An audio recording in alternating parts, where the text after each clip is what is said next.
Bonjour chers amoureux de la science, très heureux de vous savoir en bonne santé.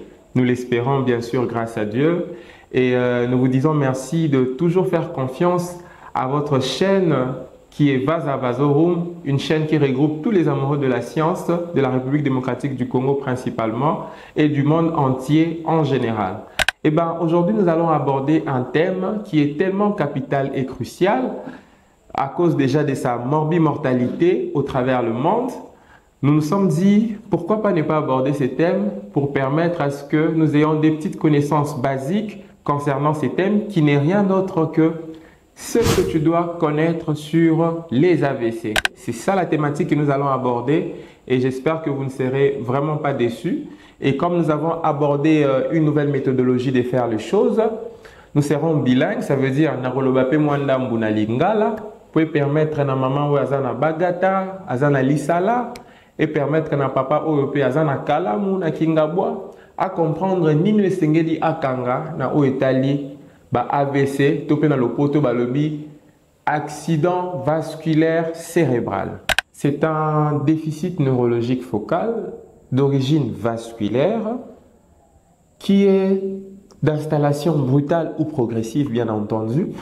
Mais ce déficit neurologique focal est consécutif soit à une obstruction au niveau des vaisseaux cérébraux, soit à une rupture de ces vaisseaux cérébraux. Napesi exemple ya boulevard. Na boulevard mitukezo tambola. Soki embouteillage ezate mituko tambola malamu kokoma tina destination. Mais soki salami ete embouteillage salami ekosala ete mituka ekoma ebele pe mituka ne kotambola ebele malamu te. Donc c'est un peu ça ce qui se passe. Soki nakati na makila to pe na ba vaisseau wana ya cerveau, makila elekalaka malamu dans les conditions normales.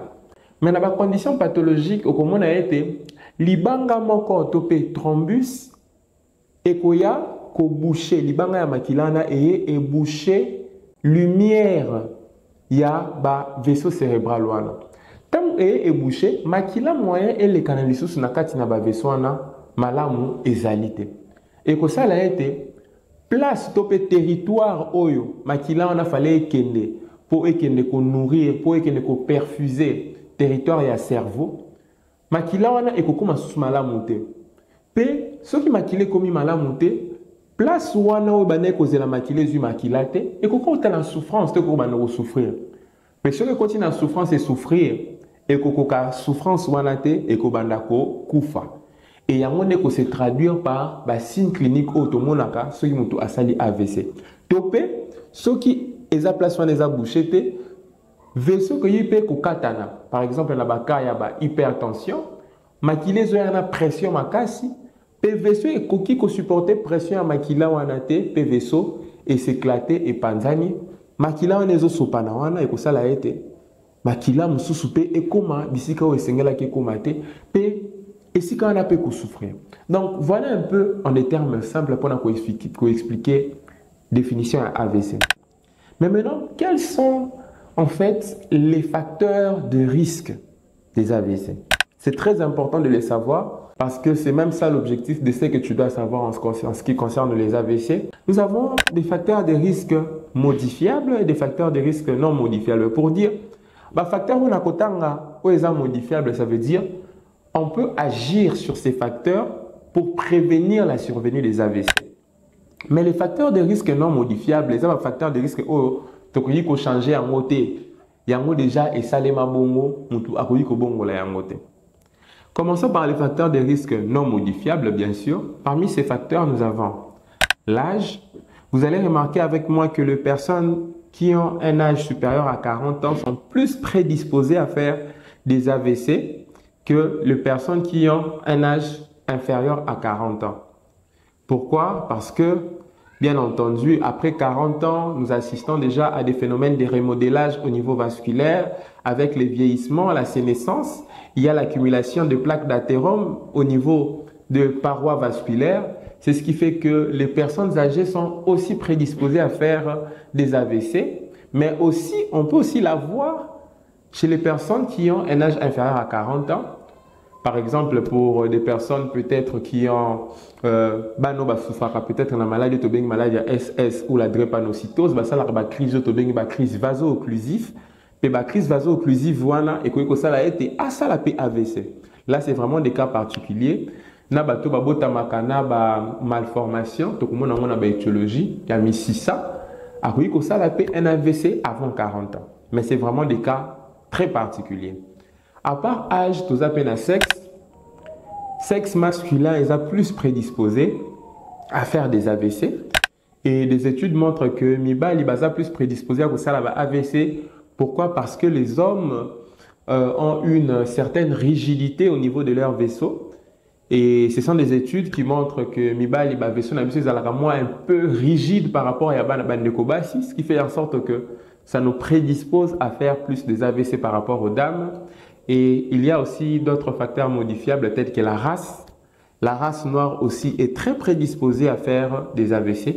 Pour ne citer que ça, dans la classe, il y a des facteurs non modifiables. Rejoignons rapidement les facteurs de risque modifiables. Ici, nous avons bêta chonjo pour la colobaete. Facteur ya liboso o eza modifiable, o eza entraîné par AVC na mokili. Eza hypertension artérielle. Ceux qui ont la nangai et qui ont la maladie de tension, voilà même objectif de l'émission. Qu'on néglige maladie de la tension. Hypertension artérielle est une pathologie chronique. Donc, ça veut dire, surtout l'hypertension artérielle, l'hypertension artérielle essentielle. Ça veut dire, il faut la instruction à Munganga. Ce qu'on a vu, on met la bakisi. Respecter bakisi na yo aux mena. Pourquoi? Parce que ceux qui hypertension artérielle na yo est stabilisé, ils ont exposé au sala AVC. C'est même ça la définition des facteurs de risque cardiovasculaire, parce que la définition des facteurs de risque cardiovasculaire, un facteur de risque cardiovasculaire, c'est la probabilité au fait qu'a une personne de développer un risque cardiovasculaire. Donc, c'est un facteur qui te prédispose à faire un risque cardiovasculaire. Et les risques cardiovasculaires, en des termes simples, c'est quoi? C'est la probabilité qu'a une personne de développer un événement cardiovasculaire dans les 10 ans. Donc, ça veut dire, si vous avez un risque cardiovasculaire, au compter dans 10 ans, au qui développer maladie cardiovasculaire, ce qui ont stabilisé le risque cardiovasculaire nayo malamoté. C'est là qu'on a cité l'hypertension artérielle. On peut aussi avoir les tabacs. On peut aussi avoir la maladie chronique, le diabète, le obésité. Pour ne citer que ces facteurs de risque ici qui prédisposent à la survenue d'un AVC. Allons un peu parler de la classification des AVC. On distingue en termes de classification deux types d'AVC. Il y a des AVC constitués et des AVC non constitués. Dans les AVC non constitués, nous avons principalement des AVC qu'on appelle des AIT. AIT pour dire accident ischémique transitoire. C'est quoi un accident ischémique transitoire? C'est en fait un déficit neurologique focal. La manifestation en fait de ces déficits neurologiques focaux ne dure pas plus d'1 heure. Et lorsque vous faites un scanner cérébral, le scanner cérébral va montrer un cerveau normal. Donc ce sont des déficits neurologiques ne dépassant pas 1 heure avec un scanner cérébral normal. On parle d'un accident ischémique transitoire. Mais il faut bien les suivre parce que si vous ne les suivez pas bien, ça peut virer maintenant vers un AVC constitué. À part un accident ischémique transitoire, on peut aussi avoir l'encéphalopathie hypertensive, qui est aussi l'ensemble des manifestations neurologiques. Mais cette fois-ci, ces manifestations neurologiques sont liées à une poussée hypertensive. Et ces manifestations neurologiques régressent lorsqu'on baisse la pression artérielle. Poussée hypertensive, c'est dans le langage courant hypertension artérielle, mais sans signe à souffrance viscérale. Parce que il y a des hypertensions artérielles qui s'accompagnent des signes de souffrance viscérale. Peut-être que vous avez hypertension à côté d'un coma. Ça, c'est un signe de souffrance viscérale. Et là, ce n'est pas une poussée, mais là, c'est une urgence hypertensive. Mais une poussée hypertensive, c'est l'hypertension artérielle, mais donc, dans l'encéphalopathie hypertensive, vous avez des manifestations neurologiques liées à une poussée hypertensive, mais ce qui est la pression artérielle, ces manifestations neurologiques aussi régressent ou disparaissent. Ce qui omoni ba signe oyo kozanga te ko kende na lombangu na hôpital pour consulter médecin traitant na yo to pe munganga oyo alandelaka yo okoki komona ngo pa papa na yo okoki komona ngo pa mama na yo. Il faut okima na lombangu na l'hôpital pour ba zwa ma malade en charge, parce que prise en charge de AVC est dépendante de la rapidité, il y a processus soigné à prise en charge. Et ben, dans la clinique, nous avons premièrement une déviation de la bouche. Pour remarquer que Moutubovanda Kinae, soit Moutouana Akui, Bomoni Mounakonae, comme en consultation, on voit non, avant Kinae bien plutôt comme on a comme il y a une latérodéviation de la bouche qui se fait du côté sain. Donc, ce qui lésion et salamine à gauche, déviation à Mounakonae, salamine à droite. Donc, la bouche suit le côté sain avec effacement du sillon nasogénien. Sillon nasogénien, ils ont sillon automonaka, ou exalara pembe niazolo, il y a un tobengi sillon nasogénien, et comme aralis et s'effacaka. Et deuxième signe, on peut avoir aussi ce qu'on appelle un déficit moteur. Déficit moteur, c'est ça, moteur comme on a ndambu yanzoto nae elembi. C'est ce qu'on appelle une hémiplégie. Ndambu yanzoto elembi totalement. Topé kolemba, mais elembi totalement. Là, c'est ce qu'on appelle une hémiparésie. Ndambu yanzoto elembi, mais elembi juste partiellement. À part les déficits moteurs, on peut aussi avoir ce qu'on appelle les troubles de langage. Dans les troubles de langage, on peut avoir soit une dysarthrie, articuler la difficulté d'articuler les mots, c'est ce qu'on appelle une dysarthrie, ou on peut aussi avoir des aphasies.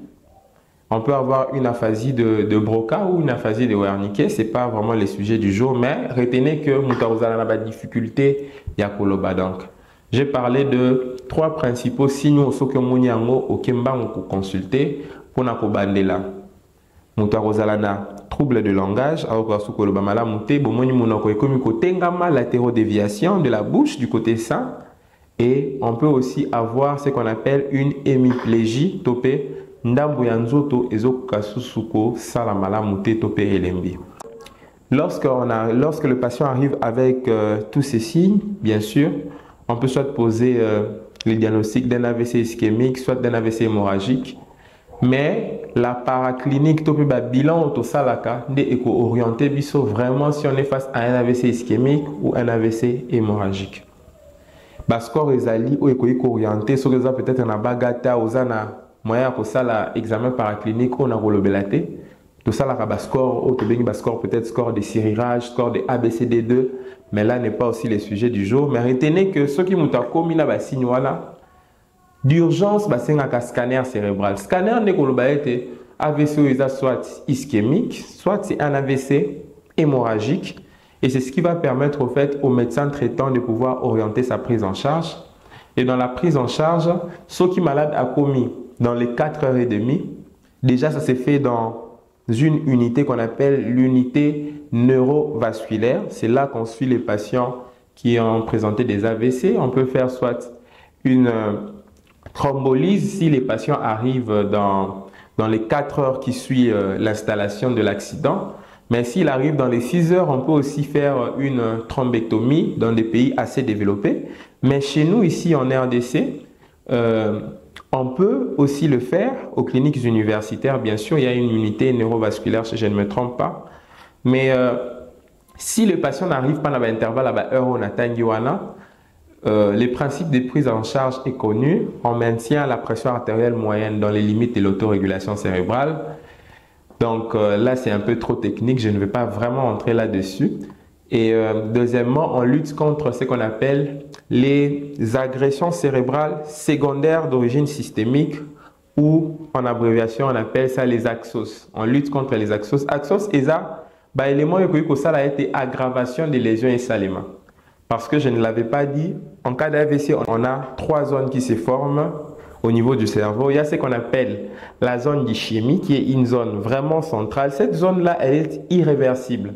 Donc, zone d'ischémie, là, qui est zone oyo, et qui sous ngate. Donc, il y a un ici et koufi, parce que le cerveau, tolobi, alingaka makila mingi, alingaka oxygène mingi. Ce qui makile comité, zone wana et kokoma, nécrosé, topé et kosibir, otobengi ischémie na lopoto, et cette zone est irréversible.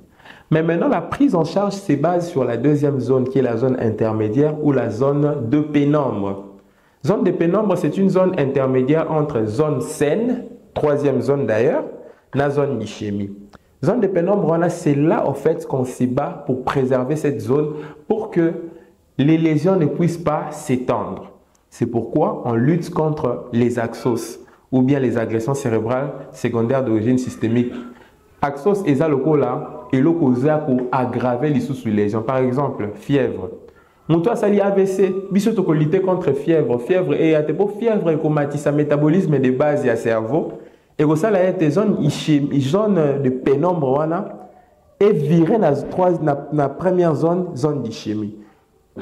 Moutoupa ko ça la hyperglycémie. Hyperglycémie peut aller axos. Donc et que ça la peut être que la lésion est s'étendre tout le long de la zone de pénombre, tout qui est la zone d'ischémie. Et il y a aussi un autre axos qui est l'hypoxie. L'hypoxie aussi contribue à l'aggravation de lésions. Donc, ce qui fait en sorte qu'on va aussi virer de la zone de pénombre vers la zone d'ischémie. Et j'ai cité maintenir la pression artérielle moyenne dans les limites de l'autorégulation cérébrale, lutter contre les axos et traiter et prévenir les complications. On traite aussi les complications. Par exemple, chez un patient qui a présenté un AVC hémorragique, on peut lui donner des anti-agrégants plaquettaires. Par exemple, l'aspirine junior que tout le monde connaît. C'est pour lutter au fait contre caillou où ils s'est formé dans le vaisseau. On donne des anti-agrégants plaquettaires. Donc, pour ne pas entrer trop en profondeur, voilà un peu en gros ce qu'on fait lorsque on reçoit un patient en urgence faisant un AVC. Et il y a aussi des mesures de réanimation. Ça dépend de l'état neurologique du patient et de la stadification de son coma selon le score de Glasgow. Pour chuter et atterrir, Moutou Asali AVC a comme un poids dans la société. Les lésions cérébrales ou bien les lésions neuronales sont des lésions irréversibles. Donc, ceux qui Moussissé à Moutou et Koufi et comme un rapace pour récupérer. Il y a séquelles AVC.